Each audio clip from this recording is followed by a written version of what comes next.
Hi there, Michael Mullen. Thought I'd take a moment and talk about hamstring injuries. Hamstring strains can be a debilitating injury for an athlete, in particular those who are involved in high-speed cutting and pivoting sports, such as soccer, football, baseball, and the like. The prevalence of injury is 12 to 15% in sports, with some research suggesting it's as high as 18%. The other challenging part about hamstring strains is that from a rehabilitative perspective, they take a long time, and there's a high re-injury rate of up to 25% depending upon the research that you read.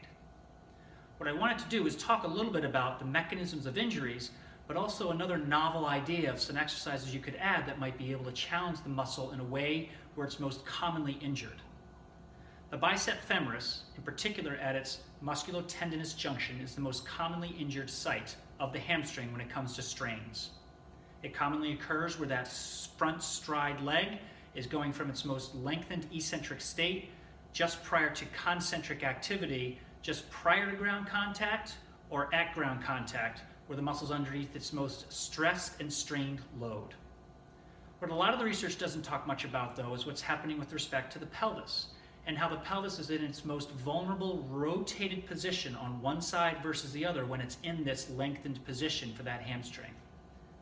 Subsequently, the trail leg, or the swing leg on the back that's just encountered toe off and is going through the cycle of the running phase, is another aspect of muscle activity that probably should be considered when developing a rehabilitation or a preventative injury plan.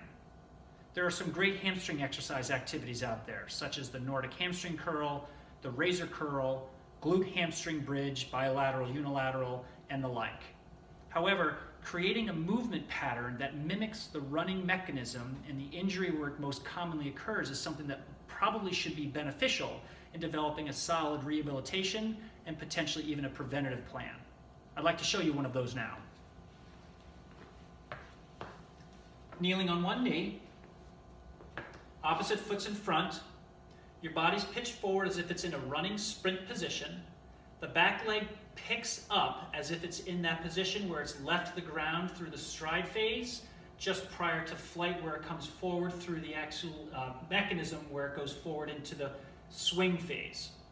This front foot is flat on the ground with weight through the heel, creating contact down and back at the same time.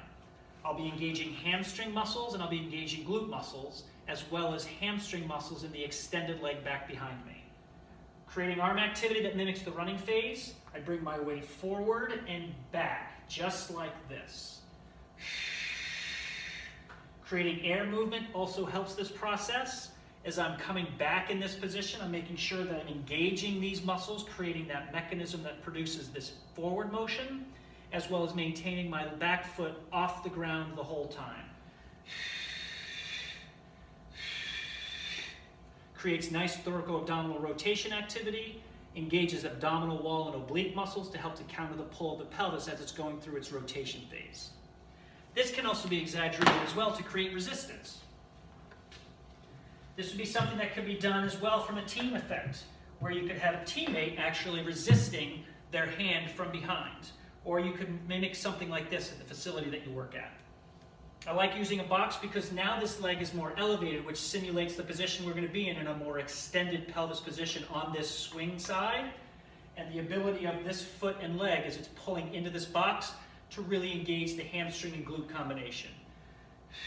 Foot comes off the back, weight comes forward and back.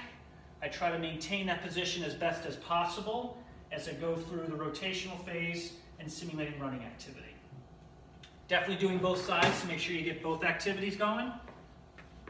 Nice way to be able to help to create some nice muscle activity that helps to simulate the running mechanism and the injury mechanism that's most common for people to end up straining their hamstrings. Thank you.